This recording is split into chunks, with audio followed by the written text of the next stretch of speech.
अचेत अवस्था। मृत्यु के बाद जब आत्मा शरीर से निकलती है तो कुछ समय के लिए अचेत अवस्था में रहती है।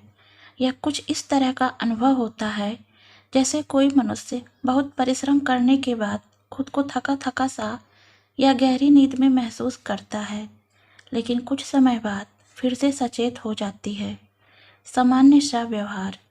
मृत्यु के बाद जब आत्मा शरीर से निकलती है तो उसके साथ क्या घटित हुआ है, इस बात का अनुभव उसे नहीं रहता।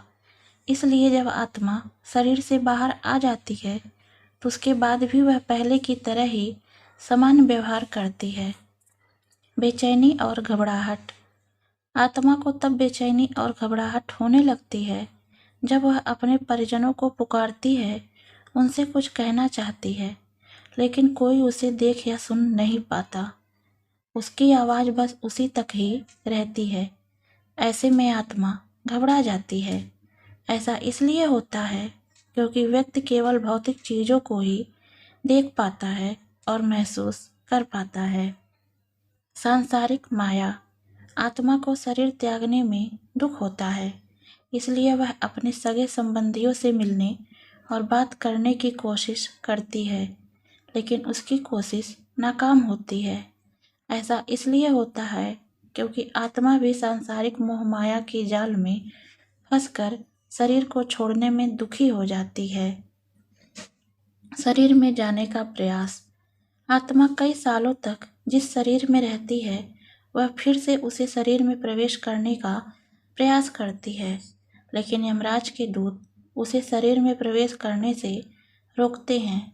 शुरुआत में उसके लिए यह मुश्किल होता है, लेकिन धीरे धीरे आत्मा भी यह स्वीकार कर लेती है कि शरीर से बिछड़ने का समय आ गया है। दुख। मृत शरीर से अलग होने के कुछ समय बाद आत्मा अपने कर्मों को याद करती है। इस दौरान खासकर उसे अपने बुरे कर्म याद आते हैं। वह अपने परिवार वालों और सगे संबंधियों को रोता बिलखता देखती है और याद करती है कि किसके साथ उसने क्या अच्छा या बुरा व्यवहार किया। इसके बाद आत्मा यमलोक के मार्ग की ओर चल पड़ती है। कर्म के अनुसार नया जन्म। यम मार्ग में पहुंचने के बाद आत्मा को उसके कर्म के अनुसार नया जन्म मिलता है।